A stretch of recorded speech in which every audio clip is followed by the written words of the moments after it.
Rapid revision. 10ാം class പരീക്ഷയ്ക്കായി ഒരുങ്ങിക്കൊണ്ടിരിക്കുന്ന വിദ്യാർത്ഥികൾക്കായി radio 90 FM voice of Amal Jyothi അവതരിപ്പിക്കുന്ന rapid റിവിഷനിലേക്ക് സ്വാഗതം. റാപ്പിഡ് റിവിഷനിലൂടെ ഇന്ന് നമ്മൾ പഠിക്കാൻ പോകുന്ന വിഷയം ബയോളജി. ക്ലാസ് നയിക്കുന്നത് അസംഷൻ ഹൈസ്കൂൾ പാലമ്പ്രയിലെ ബയോളജി അധ്യാപകൻ ജെറിൻ പി ജോസ്.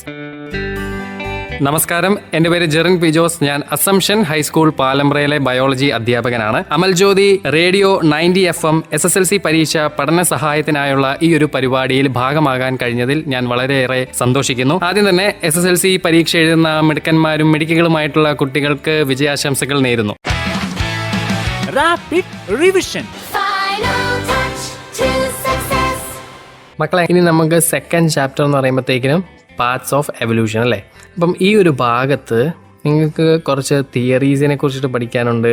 അതുപോലെ തന്നെ അവിടെ കുറച്ച് ടേംസും കാര്യങ്ങളും ഒക്കെ അവിടെയും കുറച്ചൊക്കെ വരുന്നുണ്ട്. അപ്പം നമുക്ക് അത്യാവശ്യം ടഫായിട്ടുള്ള കുറച്ച് ടേംസ് ഒക്കെ വരുന്ന ഒരു ഭാഗമാണ് Australopithecus, Homo habilis, Homo erectus, Homo sapiens, അങ്ങനെ കുറച്ച് ടേംസും കാര്യങ്ങളൊക്കെ അവിടെ വരുന്നുണ്ട്. പിന്നെ അവിടെ ഇമ്പോർട്ടൻ്റ് ആയിട്ട് വരുന്ന ഒരു കാര്യമാണ് നമ്മുടെ ഹ്യൂമൻ നെർവസ് സിസ്റ്റം. ഇപ്പം ന്യൂറോണിൻ്റെ സ്ട്രക്ചർ വളരെ ഇമ്പോർട്ടൻ്റ് ആയിട്ട് അടയാളപ്പെടുത്താനായിട്ട് പറ്റണം. വേണമെങ്കിൽ എക്സാമിന് തെറ്റായിട്ടുള്ള രീതിയിൽ ലേബിൾ ചെയ്തിട്ട് അത് കറക്റ്റ് ആയിട്ടുള്ള രീതിയിൽ ലേബിൾ ചെയ്യാനായിട്ട് പറയും. അപ്പം ന്യൂറോണിൻ്റെ സ്ട്രക്ചർ നല്ല രീതിയിൽ നോക്കി പഠിക്കണം. പിന്നെ അവിടെ ഇമ്പോർട്ടൻ്റ് ആയിട്ട് കുറച്ച് നെർവസ് സിസ്റ്റമായിട്ട് റിലേറ്റ് ചെയ്തിട്ടുള്ള സെൽസിൻ്റെ പിക്ചേഴ്സ് കൂടെ കൊടുത്തിട്ടുണ്ട്. അതുപോലെ തന്നെ മൈലിൻ ഷീത്ത്, പിന്നെ ബ്രെയിനും സ്പൈനൽ കോഡും റിലേറ്റഡ് ആയിട്ടുള്ള കുറച്ച് ടേംസും കാര്യങ്ങളും അവിടെയും വരുന്നുണ്ട്. പിന്നെ parts and functions of brain അല്ലേ, ആ ഒരു ഭാഗമൊക്കെ നിങ്ങൾ അത്യാവശ്യം നല്ല രീതിയിൽ, എനിക്ക് തോന്നുന്നു ആ ഒരു ഭാഗം കുറച്ചുകൂടി ഈസി ആയിട്ട് നിങ്ങൾക്ക് പഠിക്കാനായിട്ട് ഒരു ഷോർട്ട് നോട്ടൊക്കെ തയ്യാറാക്കുവാണെങ്കിൽ ഇറ്റ് വിൽ ബി യൂസ്ഫുൾ. കാര്യം ആ ഒരു ഭാഗം ടെക്സ്റ്റ് നോക്കുമ്പോഴത്തേക്കിനും കുറച്ച് കണ്ടന്റ് ഭയങ്കര റിച്ച് ആയിട്ട് നിങ്ങൾക്ക് തോന്നും. അപ്പം നിങ്ങൾക്ക് പഠിക്കാൻ ചെറിയ ഒരു മടിയൊക്കെ വരാം. അപ്പം ആ ഒരു സമയത്ത് നിങ്ങൾ എന്ത് ചെയ്യണമെന്ന് ചോദിച്ചാൽ, ലേബിൾ ചെയ്യാനായിട്ട് നിങ്ങൾ ഒരു ഷോർട്ട് നോട്ട് പ്രിപ്പയർ ചെയ്യുമ്പോഴത്തേക്കിനും ജസ്റ്റ് റഫായിട്ട് ആ ഒരു ബ്രെയിനിൻ്റെ സ്ട്രക്ചർ വരച്ചിട്ട് ലേബിൾ ചെയ്യാൻ. ഇപ്പം സെറിബ്രം എവിടെയാണ്, സെറിബെല്ലം എവിടെയാണെന്ന് നല്ല തറവായിട്ട് പഠിച്ചിരിക്കുക. എന്നിട്ട് അതുമായിട്ട് ബന്ധപ്പെട്ട ഫങ്ഷൻസ് നിങ്ങൾ ഷോർട്ട് നോട്ട് പോലെ തയ്യാറാക്കി വെക്കുക. ഇപ്പം നമ്മുടെ ബോഡി ബാലൻസിങ്ങുമായിട്ട് റിലേറ്റ് ചെയ്തിട്ടുള്ള ഭാഗം ഏതാണ് എന്ന് ഒക്കെ ചോദിക്കുവാണെങ്കിൽ നിങ്ങൾക്ക് അതിനുള്ള ആൻസർ കണ്ടുപിടിച്ച് എഴുതാനായിട്ട് സാധിക്കും. ഇപ്പോൾ ഷോർട്ട് നോട്ട് തയ്യാറാക്കുവാണെങ്കിൽ നിങ്ങൾക്ക് പെട്ടെന്ന് അത് ഓർമ്മയിലേക്ക് വരാൻ പറ്റും. കാര്യം നിങ്ങൾ ഓൾറെഡി അതൊക്കെ എഴുതി പലതവണ ഒക്കെ വായിച്ച് കഴിയുമ്പോഴത്തേക്കും ആ ഷോർട്ട് നോട്ടിൽ ഇന്ന സ്ഥലത്ത് ഇന്നതായിട്ടൊക്കെ എഴുതിയിട്ടുണ്ട് എന്ന് നിങ്ങളുടെ മൈൻഡിലേക്ക് വരാനായിട്ട് സാധിക്കും. ഇപ്പം നിങ്ങൾക്കൊരു ബയോളജിയിൽ ഏതെങ്കിലുമൊക്കെ കണ്ടന്റ് ഭയങ്കര കൂടുതലായിട്ട് നിങ്ങൾക്ക് ഫീൽ ചെയ്യുവാണെങ്കിൽ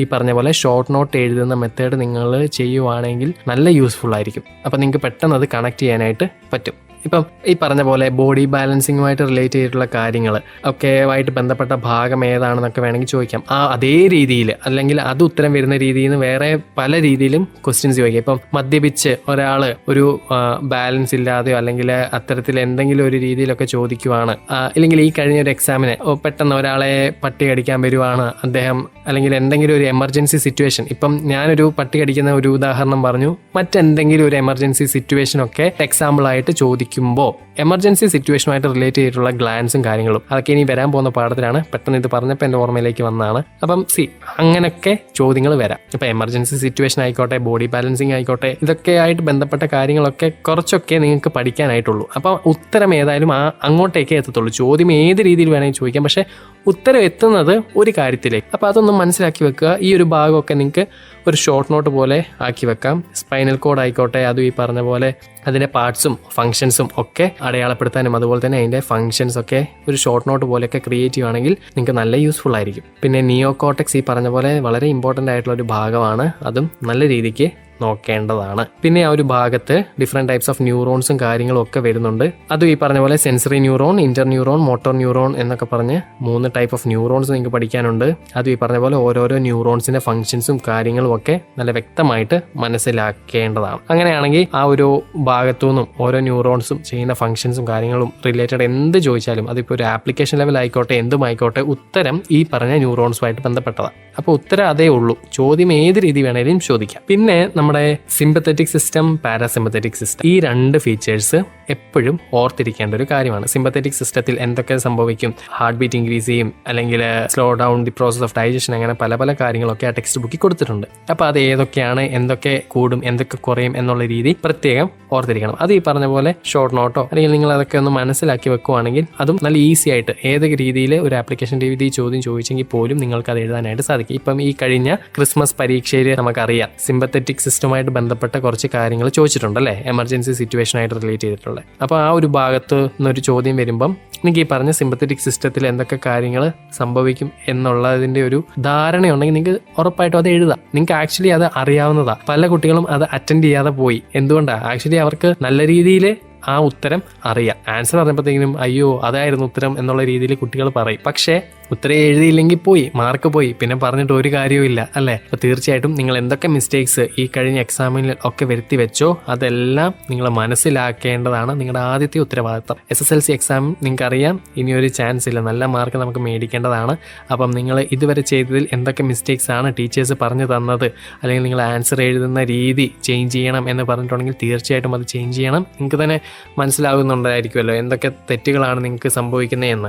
അപ്പോൾ തീർച്ചയായിട്ടും ആ തെറ്റുകൾ മനസ്സിലാക്കിയിട്ട് അതിന് വേണ്ടുന്ന കറക്ഷൻസ് ഒക്കെ.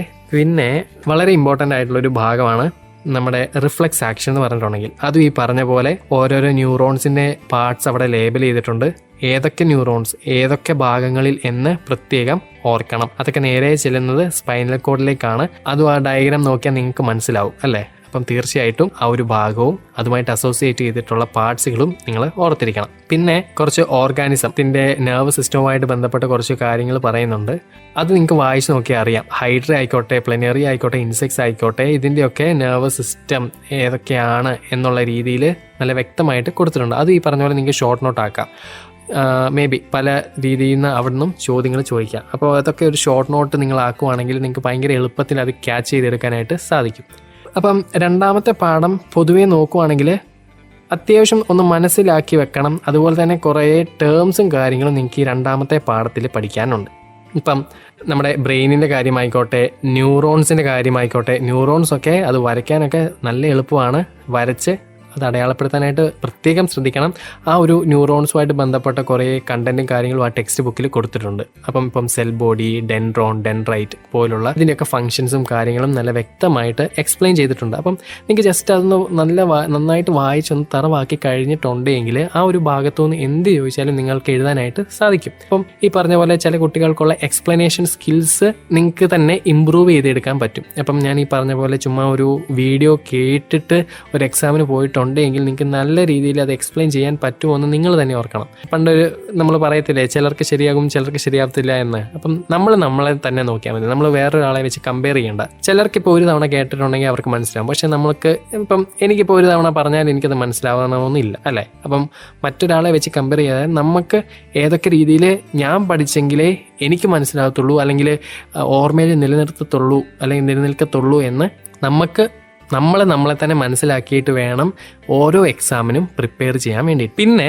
ന്യൂറോൺസുമായിട്ട് അവിടെ നിന്ന് നല്ല രീതിയിലൊരു ചോദ്യം പ്രതീക്ഷിക്കാം. Cells in the nervous system എന്ന് പറഞ്ഞിട്ട് ടെക്സ്റ്റ് ബുക്കിൽ കൊടുത്തിട്ടുണ്ട്. അപ്പം നെർവസ് സിസ്റ്റമായിട്ട് റിലേറ്റ് ചെയ്തിട്ടുള്ള സെൽസ് അത് അടയാളപ്പെടുത്താനും അതിൻ്റെ ഫങ്ഷൻസും കാര്യങ്ങളും ഒക്കെ പഠിക്കണം. മൈലിൻ ഷീത്ത് അതും ചിലപ്പോൾ ആ ഒരു പിക്ചർ തന്നിട്ട് അതെന്താണ്, അല്ലെങ്കിൽ മൈലിൻ ഷീത്തുമായിട്ട് ബന്ധപ്പെട്ട കുറച്ച് സ്റ്റേറ്റ്മെൻറ്റ്.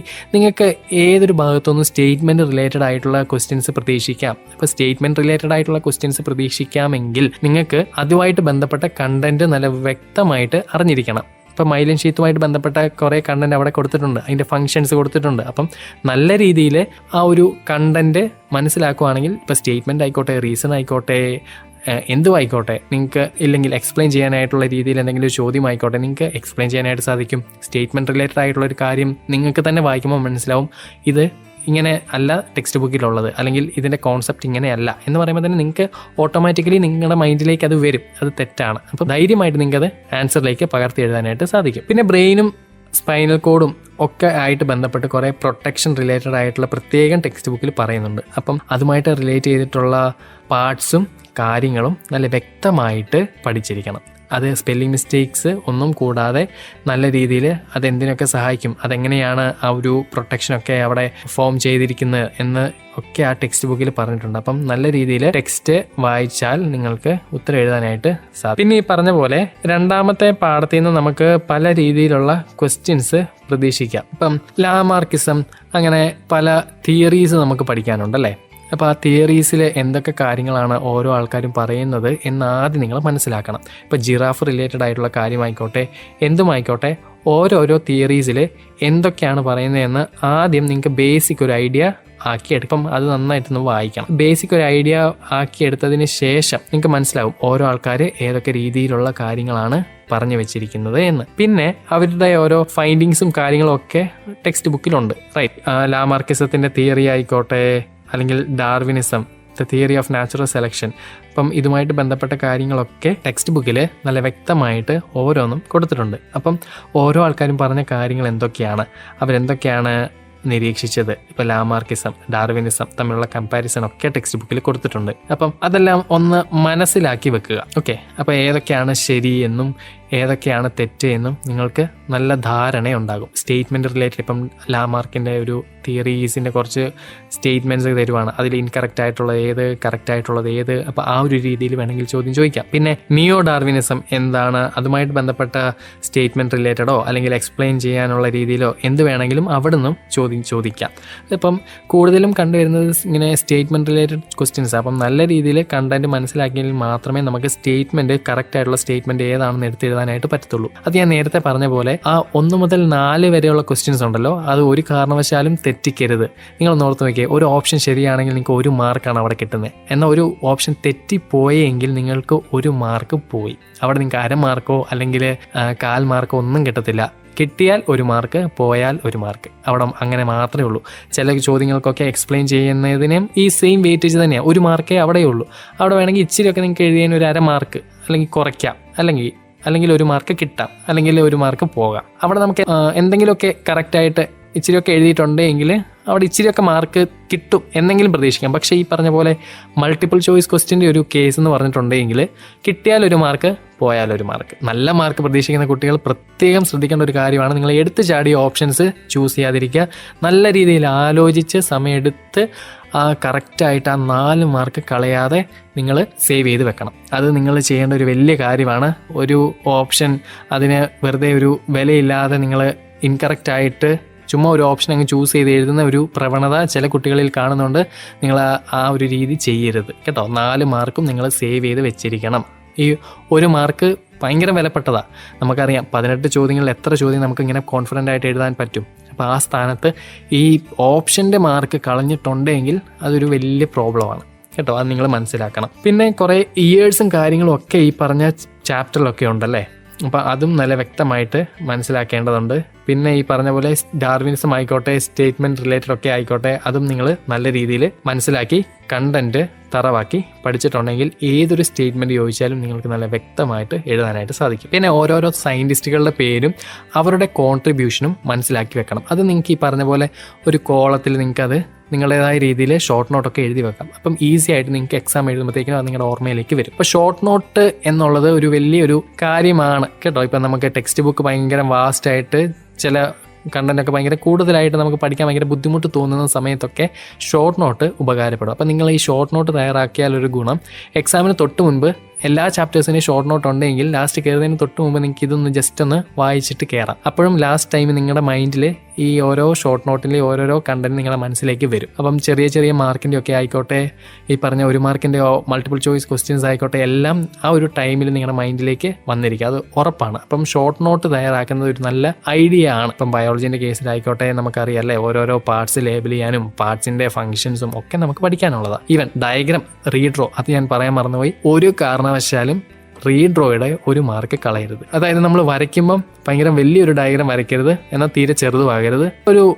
ഒരു സാമാന്യം വലിപ്പമുള്ള ഒരു ഡയഗ്രാം ആയിരിക്കണം നിങ്ങൾ വരയ്ക്കേണ്ടത്.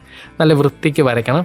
നിങ്ങൾക്ക് ഒന്ന് വരച്ചിട്ടുണ്ടെങ്കിൽ 1 മാർക്കാണ് അവിടെ കിട്ടുന്നത്. അപ്പം 1 മാർക്ക് കളയരുത്. റീഡ്രോ ഉറപ്പായിട്ടും നമുക്ക് പ്രതീക്ഷിക്കാവുന്ന ഒരു ചോദ്യമാണ്. അപ്പം റീഡ്രോ വരച്ചിരിക്കണം കേട്ടോ. അപ്പം 4 മാർക്കും സേവായി, റീഡ്രോ സേവായി, അങ്ങനെ 5 മാർക്കായി നമുക്ക് കേട്ടോ. അങ്ങനെ ബാക്കി എല്ലാം എക്സ്പ്ലെയിൻ ചെയ്ത് നല്ല കറക്റ്റായിട്ട് ക്വസ്റ്റ്യൻസ് വായിച്ചിട്ടുണ്ടെങ്കിൽ ഉറപ്പാണ് നല്ല മാർക്കോടെ നമുക്ക് ബയോളജി പാസ്സാക്കാനായിട്ട് പറ്റും. പിന്നെ നിങ്ങൾ ചെയ്യേണ്ടത് ഈ പറഞ്ഞ പോലെ ക്വസ്റ്റ്യൻ പേപ്പേഴ്സ് മാക്സിമം വർക്കൗട്ട് ചെയ്യണം. ടീച്ചേഴ്സ് തന്നിട്ടുള്ള ക്വസ്റ്റ്യൻ പേപ്പർ അത് സ്കിപ്പ് ചെയ്യരുത്. ക്വസ്റ്റ്യൻ പേപ്പേഴ്സും അതിൻ്റെ ആൻസേഴ്സും ഒക്കെ നോക്കി നന്നായിട്ട് വർക്കൗട്ട് ചെയ്യണമെങ്കിൽ മാത്രമേ നല്ല രീതിയിൽ നിങ്ങൾക്ക് സ്കോർ ചെയ്യാനായിട്ട് സാധിക്കത്തുള്ളൂ. പിന്നെ ഈ ഒരു പാഠത്തിൽ നിന്ന് നിങ്ങൾക്ക് കറക്റ്റായിട്ടുള്ള സ്റ്റേറ്റ്മെൻറ്റ് പല രീതിയിൽ നമുക്ക് ചോദിക്കാം. ആർക്കെ യുക്കാരിയ എന്നൊക്കെ പറഞ്ഞിട്ട് ഒരു ചാർട്ട് നിങ്ങൾക്ക് ടെക്സ്റ്റ് ബുക്കിലുണ്ടല്ലോ. അപ്പം അതും നല്ല വ്യക്തമായിട്ട് ഏതാണ് കോമൺ ആൻസിസ്റ്റർ അല്ലെങ്കിൽ എവിടെ നിന്ന് എന്താണ് എമർജ് ചെയ്യുന്നത് എന്നുള്ള രീതിയിലൊക്കെ അതും മനസ്സിലാക്കി വെക്കണം. വേറെ ഒരു ക്വസ്റ്റ്യൻ ആണ്, while comparing the percentage of matching of the chimpanzees DNA sequences with the DNA sequences of other organism, choose the correct order of organism. Option A, monkey, gorilla, humans, chimpanzee. Option B, monkey, chimpanzee, gorilla, humans. Option C, monkey, chimpanzee, human, gorilla. Option D, monkey, gorilla, chimpanzee, human. അപ്പം ഇങ്ങനെയൊക്കെ ഒരു ചോദ്യങ്ങൾ വരുവാണെങ്കിൽ നിങ്ങൾ അത് എങ്ങനെ ഉത്തരം എഴുതും എന്നുള്ള കാര്യം ഓർക്കണം. അപ്പോൾ അതിൻ്റെ ഉത്തരം എന്ന് പറഞ്ഞിട്ടുണ്ടെങ്കിൽ മങ്കി, ഗൊറില്ല, ചിമ്പാൻസി, ഹ്യൂമൻ. അപ്പോൾ ആ ഒരു ഓർഡറൊക്കെ മനസ്സിലാക്കി വെച്ചോണം. അത് ഈ പറഞ്ഞ പോലെ ഓർഡർ റിലേറ്റഡ് ആയിട്ടുള്ള ചോദ്യങ്ങളോ അല്ലെങ്കിൽ ഏറ്റവും ക്ലോസ്ലി റിലേറ്റഡ് ആയിട്ടുള്ള ആരുമൊക്കെ ആയിട്ടാണ് എന്ന് നിങ്ങൾക്ക് മനസ്സിലാക്കി വെക്കുവാണെങ്കിൽ ഏത് രീതിയിൽ നിന്ന് ചോദ്യം ചോദിച്ചാലും നിങ്ങൾക്ക് എഴുതാനായിട്ട് സാധിക്കും. പിന്നെ രണ്ടാമത്തെ പാഠത്തിൽ നിന്ന് നമുക്ക് പ്രതീക്ഷിക്കാവുന്ന കുറച്ച് ചോദ്യങ്ങളാണ് ഈ പറഞ്ഞ പോലെ എവല്യൂഷണറി പാത്തുമായിട്ട് റിലേറ്റ് ചെയ്തിട്ടും അതുപോലെ തന്നെ ക്രേനിയൽ കപ്പാസിറ്റി എന്നൊക്കെ പറഞ്ഞിട്ട് നമുക്ക് ടെക്സ്റ്റ് ബുക്കിൽ പഠിക്കാനുണ്ട്. അത് ഈ പറഞ്ഞ പോലെ നിങ്ങൾ എന്തെങ്കിലും ഫോൺ നമ്പറോ ഡേറ്റ് ഓഫ് ബർത്തോ ഒക്കെ വെച്ചിട്ട് എന്തെങ്കിലും ഒരു കോഡൊക്കെ വെച്ചിട്ട് പഠിക്കുക. ആ ഒരു കറക്റ്റ് ആയിട്ടുള്ള ഓർഡർ. ഏറ്റവും ഫൈനൽ നമ്മൾ ഹോമോസാപ്പിയൻസ് അല്ലേ, അപ്പം അതിൻ്റെ ഏറ്റവും മുകളിൽ തൊട്ട് ഹോമോസാപ്പിയൻസ് വരെയുള്ള ആ ഒരു ഓർഡറും അതെന്തെങ്കിലുമൊക്കെ ട്രിക്കോ കോഡോ ഒക്കെ വെച്ച് പഠിക്കുകയാണെങ്കിൽ നിങ്ങൾക്ക് നല്ല രീതിയിൽ അത് ഓർത്തെടുക്കാനായിട്ട് പറ്റും. അതുപോലെ തന്നെ അതിൻ്റെ ക്രേനിയൽ കപ്പാസിറ്റി ഈ പറഞ്ഞ പോലെ എന്തെങ്കിലും കോഡും കാര്യമൊക്കെ വെച്ചിട്ട് അതും പഠിക്കുകയാണെങ്കിൽ നിങ്ങളെ ഓർമ്മയിൽ നിൽക്കാനായിട്ട് ഹെൽപ്പ് ചെയ്യും. ചിലർക്കൊക്കെ അത് ഇച്ചിരി ബുദ്ധിമുട്ടായിട്ട് ഫീൽ ചെയ്യുന്നുണ്ട്. അതൊക്കെ ഒന്ന് എഴുതി പഠിച്ച് അതുമായിട്ട് ബന്ധപ്പെട്ട് അത് പ്രത്യേകം ഓർക്കണം. ഇപ്പോൾ ഹോമോസാപ്പിയൻസിൻ്റെ കേസിലായിക്കോട്ടെ ഹോമോ ഹാബിലീസിൻ്റെ കേസിലായിക്കോട്ടെ ആ ഒരു ടൈമിൽ എന്തൊക്കെ കാര്യങ്ങളാണ് അവർ ചെയ്തത് എന്ന് പ്രത്യേകം ഓർക്കണം. അത് വളരെ ഇമ്പോർട്ടൻ്റ് ആണ് കേട്ടോ. പിന്നെ വളരെ ചിലത് ഭയങ്കര ട്രിക്കി ആയിട്ടുള്ള ക്വസ്റ്റ്യൻസ് നമുക്ക് കാണാൻ പറ്റുന്നുണ്ട് അല്ലേ. ഭയങ്കര കെയർലെസ് ആയിട്ട് നമ്മൾ മിസ്റ്റേക്ക് വരുത്താവുന്ന പല ട്രിക്കി ക്വസ്റ്റ്യൻസ് നമുക്ക് കാണാൻ പറ്റുന്നുണ്ട്. ഒറ്റ നോട്ടത്തിൽ ഓക്കെ ഒരു ഉത്തരം ഇതായിരിക്കും, ഓപ്ഷൻ എ ആയിരിക്കും ഒറ്റ നോട്ടത്തിൽ നമുക്ക് നോക്കുമ്പോൾ തോന്നുന്നത്. പക്ഷേ അതാ ഞാൻ പറഞ്ഞത്, ഒരു തവണ മാത്രം പെട്ടെന്ന് വായിച്ചിട്ടെന്ന് ഉത്തരത്തിലേക്ക് പോകരുത്. പലതവണ വായിച്ച് ഒന്ന് ഓർത്ത് ഉറപ്പാണോ എന്ന് മനസ്സിലിങ്ങനെ പറഞ്ഞ് നോക്കിയിട്ട് മാത്രമേ ഉത്തരം എഴുതാവുള്ളൂ. പിന്നെ ആലോചിച്ചിട്ട് അയ്യോ കറക്റ്റ് ആയിട്ടുള്ള ആൻസർ ഇതാണല്ലോ എന്ന് പറഞ്ഞിട്ടുണ്ടെങ്കിൽ പിന്നെ നമുക്ക് പറഞ്ഞിട്ട് കാര്യമില്ല. ഈ പറഞ്ഞ പോലെ പിന്നെ ഒരു സെക്കൻഡ് ചാൻസ് ഇല്ല. അപ്പം തീർച്ചയായിട്ടും നിങ്ങളൊരു ഉത്തരം എഴുതുമ്പം എടുത്തു ചാടി എഴുതാതെ നല്ല വ്യക്തമായിട്ട് ചോദ്യം മനസ്സിലാക്കി അതിൻ്റെ ആൻസർ ഓരോന്നും ഇത് തന്നെയാണോ എന്ന് ഉറപ്പ് വരുത്തിയതിന് ശേഷം മാത്രമേ ഉത്തരത്തിലേക്ക് എഴുതാവുള്ളൂ. പിന്നെ നിങ്ങൾക്ക് പ്രതീക്ഷിക്കാവുന്ന ഒരു ക്വസ്റ്റ്യൻ ആണ്, complex brain development played a crucial role in enabling humans to dominate nature and achieve cognitive and technological progress. അതിൻ്റെ 2 സബ് ക്വസ്റ്റ്യൻസ് ആണ്. Which developed part of the brain is this? Option B sub question, how does man differ from other organism? അപ്പം which developed part of the brain is this ഒരു statement തന്നിട്ട് അതിൻ്റെ ചോദ്യം അതങ്ങനെയാണ് ചോദിച്ചിട്ടുള്ളത്. അതിൻ്റെ ആൻസർ ഏതാണെന്ന് ചോദിച്ചാൽ ദാറ്റ് ഈസ് നിയോ കോർട്ടെക്സ്. ഇനി ബി ക്വസ്റ്റ്യൻ എങ്ങനെയാണ് ചോദിച്ചിട്ടുള്ളത് എന്ന് നോക്കാം നമുക്ക്. How does man differ from other organism? അപ്പം ബി ക്വസ്റ്റ്യൻ അങ്ങനെയാണ് ചോദിച്ചിട്ടുള്ളത്. അപ്പോൾ അതിൻ്റെ ആൻസർ നമുക്ക് പറയാം, human brain is more complex and developed than other organism. Advanced mutual process such as thinking, decision making, etc. are made with the help of synapse of neocortex. നിങ്ങൾ basically നിയോ കോർട്ടെക്സുമായിട്ട് നമുക്കറിയാം text ബുക്കിൽ ഒരു ബോക്സിൽ കൊടുത്തിട്ടുണ്ട്. അത് നല്ല വ്യക്തമായിട്ട് നോക്കിയാൽ നമുക്ക് ഏതൊക്കെ രീതിയിൽ വേണമെങ്കിലും നിയോ കോർട്ടെക്സുമായിട്ട് ബന്ധപ്പെട്ട ചോദ്യങ്ങൾ ചോദിക്കാം. അതിനെ എക്സ്പ്ലെയിൻ ചെയ്യാനുള്ളതും എന്തായാലും ഒരു സബ് ക്വസ്റ്റ്യൻ ആയിട്ട് വരും. അപ്പോൾ അതും എഴുതാനായിട്ട് നിങ്ങൾ പ്രിപ്പയർ ചെയ്യണം. ഇതൊക്കെ ഒരു 2 മാർക്കിന് നമുക്ക് പ്രതീക്ഷിക്കാവുന്നതാണ്. ഇനിയിപ്പം ഈ പറഞ്ഞ പോലെ the brain is the centre of the nervous system which controls and coordinates physiological function. Sub questions നോക്കാം. What are the protective parts of the brain? Sub question B നമുക്ക് what are the precautions for brain protection? ഞാൻ നേരത്തെ പറയുന്നു brain പ്രൊട്ടക്ഷനുമായിട്ട് ബന്ധപ്പെട്ട് കുറച്ച് ഡയഗ്രാംസും കാര്യങ്ങളും കണ്ടന്റും ഒക്കെ text ബുക്കിൽ കൊടുത്തിട്ടുണ്ട്. ആ ഒരു ടെക്സ്റ്റ് ബുക്കിലെ കണ്ടന്റും കാര്യങ്ങളൊക്കെ വായിക്കുവാണെങ്കിൽ നിങ്ങൾക്ക് ഉറപ്പായിട്ടും ഇതുമായിട്ട് ബന്ധപ്പെട്ട ആൻസേഴ്സ് എഴുതാനായിട്ട് സാധിക്കും. പിന്നെ പറയുന്നത് നമ്മുടെ over production, survival of existence എന്നിങ്ങനെ 2 ഹിന്റ് കൊടുത്തിട്ടുണ്ട്. അപ്പം ആ ഹിന്റ് കൊടുത്തിട്ട് സബ് ക്വസ്റ്റ്യൻസ് ചോദിച്ചിട്ടുള്ളത് which theory of evolution is indicated here? Over production, survival of existence എന്നുള്ള ഹിൻസ് കൊടുത്തിട്ട് ഏത് തിയറി ഓഫ് എവല്യൂഷനായിട്ടും ഇൻഡിക്കേറ്റ് ചെയ്യുന്ന ഒരു ക്വസ്റ്റ്യൻ ആണ് ഇത് എന്നുള്ള രീതിയിൽ ചോദിക്കുമ്പോൾ അത് ഏത് തിയറിയാണെന്ന് നിങ്ങൾ പുറകോട്ട് ചിന്തിക്കണം. അപ്പോൾ നിങ്ങൾ റീകോൾ ചെയ്തെടുക്കേണ്ടത് ഇങ്ങനെയാണ്, ഓക്കെ ബയോളജിയിൽ ഇത്ര തിയറീസ് ആണ് നമുക്ക് പഠിക്കാനുള്ളത്, അതിൽ ഈ പറഞ്ഞ പോലെ over production, survival of existence എന്നുള്ള ഒരു കാര്യങ്ങളൊക്കെ വരുന്നത് ഈ തിയറിയിലാണെന്ന് നിങ്ങൾ ഇങ്ങനെ റീകോൾ ചെയ്തെടുത്ത് കഴിയുമ്പോഴത്തേക്കും നിങ്ങൾക്ക് ആ തിയറീൻ്റെ പേര് കിട്ടും. ഇനി അതിൻ്റെ സബ് ക്വസ്റ്റ്യൻ ആണ്, what is the importance of variation in the situation indicated in the illustration. ഈ ഒരു രീതിയിൽ ഒരു ചോദ്യം ചോദിച്ചിട്ടുണ്ടെങ്കിൽ നിങ്ങൾക്ക് ആൻസർ, ഇപ്പം ഞാൻ ഈ പറഞ്ഞ ക്വസ്റ്റ്യൻ്റെ ഒരു ആൻസർ എന്ന് പറഞ്ഞിട്ടുണ്ടെങ്കിൽ അത് ഏത് തിയറിയാ? തിയറി ഓഫ് നാച്ചുറൽ സെലക്ഷൻ, ഡാർവിനിസമാണ്. അപ്പോൾ നിങ്ങൾക്ക് അതിൻ്റെ കൂടെ തന്നെ ഇത് ആരാണ് കോൺട്രിബ്യൂട്ട് ചെയ്തത് നിങ്ങൾക്ക് പറയാൻ പറ്റും. ആരാ? Charles Robert Darwin. ഇനി അതിൻ്റെ സബ് ക്വസ്റ്റ്യൻ്റെ ആൻസർ എന്ന് പറയുമ്പോഴത്തേക്കിനും favourable variation overcome the struggle for existence, they become more productive എന്നുള്ളതാണ് അതിൻ്റെ ആൻസർ വരുന്നത്. അപ്പം ആ ഒരു കണ്ടൻറ്റും കാര്യങ്ങളും ഓരോ തിയറീസും കാര്യങ്ങളൊക്കെ നല്ല ഡീറ്റെയിൽ ആയിട്ട് പഠിച്ചു പോയിട്ടുണ്ടെങ്കിൽ ഈ ഒരു രീതി ചോദിക്കണമെന്നില്ല, അല്ലെങ്കിൽ ഈ ഒരു രീതി ചോദിച്ചാൽ പോലും നിങ്ങൾക്ക് എക്സ്പ്ലനേഷൻ നല്ല രീതിക്ക് കൊടുക്കാനായിട്ട് പറ്റും. ഉണ്ടോ? ഇപ്പം മൊത്തം ഒരു ഡയറക്റ്റ് ചോദ്യങ്ങളില്ല, ജസ്റ്റ് ചെറിയ ചെറിയ ഹിൻസോ സ്റ്റേറ്റ്മെൻറ്റ്സോ ഒക്കെ തന്നിട്ട് നമ്മൾ എന്നിട്ട് ആ ഒരു കോൺസെപ്റ്റിലേക്ക് എത്തണം. ഇപ്പം നമ്മുടെ ബ്രെയിനിനെ അങ്ങനെ റീകോൾ ചെയ്തെടുക്കാനായിട്ട് നമുക്ക് പറ്റും. അപ്പം അങ്ങനെ പറ്റണമെങ്കിൽ ഈ പറഞ്ഞ പോലെ നിങ്ങൾ തന്നെ ഓരോ കണ്ടന്റ് പഠിക്കുമ്പം ഏതൊക്കെ രീതിയിൽ ഈ കണ്ടന്റിൽ നിന്ന് ചോദ്യങ്ങൾ വരാമെന്നുള്ള കാര്യം മനസ്സിലാക്കിയെടുക്കാൻ സാധിക്കണം. പിന്നെ നമ്മുടെ ആൽഫ ചെയിൻ, ബീറ്റ ചെയിൻ അതുമായിട്ട് റിലേറ്റ് ചെയ്തിട്ടുള്ള ഒരു ഡയഗ്രാം ടെക്സ്റ്റ് ബുക്കിൽ കൊടുത്തിട്ടുണ്ട്. അപ്പോൾ അത് അടയാളപ്പെടുത്താനായിട്ട് പഠിച്ചോളുക. അവിടെ നിന്ന് വേണമെങ്കിൽ ഇങ്ങനെയൊക്കെ ഒരു ചോദ്യം ചോദിക്കാം. ഈ പറഞ്ഞ പോലെ ആൽഫ ചെയിൻ തന്നിട്ട് അടുത്തത് നമുക്ക് മിസ്സിംഗ് വേർഡായിട്ട് കൊടുത്തിട്ടുണ്ട്. അപ്പോൾ അത് ഏതാണ് ഐഡൻറ്റിഫൈ ചെയ്യാനായിട്ട് ചോദിക്കും. പിന്നെ അവിടെ നിന്ന് വരുന്ന വേറൊരു സബ് ക്വസ്റ്റ്യൻ ആണ്, write the number of amino acids in X do the animals gorilla and rat have compared to humans. എക്സിൻ്റെ ഇവിടുത്തെ ആൻസർ എന്ന് പറഞ്ഞിട്ടുണ്ടെങ്കിൽ ബീറ്റ ചെയിൻ ആണ്. അപ്പം ആ ഒരു രീതിയിൽ ഒരു ക്വസ്റ്റ്യൻസ് പ്രതീക്ഷിക്കാം. പിന്നെ അതിൻ്റെ വേറൊരു സബ് ക്വസ്റ്റ്യൻ ആണ്, which species have the most and least evolutionary relation with humans. അപ്പോൾ നിങ്ങൾ പഠിക്കുമ്പം ഹ്യൂമൻസുമായിട്ട് ഏറ്റവും അടുത്ത റിലേഷൻ, ഏറ്റവും most and least evolutionary relations ഒക്കെ ഉള്ളത് ആരൊക്കെയാണെന്ന് നിങ്ങൾ ഓർക്കുക. അതുപോലെ തന്നെ ഈ അമിനോ ആസിഡ് റിലേറ്റഡ് ആയിട്ടുള്ള നമ്പേഴ്സും കാര്യങ്ങളും ഒക്കെ ടെക്സ്റ്റ് ബുക്കിൽ കൊടുത്തിട്ടുണ്ട്. അപ്പം അതും നിങ്ങൾ ശ്രദ്ധിച്ച് പഠിച്ചിട്ടുണ്ടെങ്കിൽ ഈ ഒരു ഭാഗത്തുനിന്ന് എന്ത് ചോദ്യം വന്നാലും ആൻസർ ഈ ഒരു രീതിയിലുള്ള ആയിരിക്കും. അപ്പം ക്വസ്റ്റ്യൻ ഏത് രീതിയിലായിക്കോട്ടെ, ഉത്തരം ഇപ്പോൾ ഈ പറഞ്ഞ പോലെ ആ ഒരു കണ്ടൻറ്റ് നിങ്ങൾക്ക് പഠിച്ചാൽ കിട്ടാവുന്നതാണ്. പിന്നെ നമുക്ക് ടെക്സ്റ്റ് ബുക്കിൽ ആനിമേലിയ, പ്ലാന്റ്, ആർക്കെ, ബാക്ടീരിയ, യൂക്കാരിയ എന്നൊക്കെ പറഞ്ഞിട്ട് ഒരു ഡയഗ്രാം കൊടുത്തിട്ടുണ്ടല്ലോ. അപ്പോൾ അവിടെ നിന്നൊക്കെ വേണമെങ്കിൽ ആ ഡയഗ്രാം തന്നിട്ട് ക്വസ്റ്റ്യൻസ്, അത് ഓൾറെഡി ഒരു ക്വസ്റ്റ്യൻ ഒരു എക്സാമിന് നമുക്ക് ചോദിച്ചിട്ടുള്ളതാണ്. അപ്പോൾ അതും എപ്പോഴും ഓർത്തിരിക്കുക.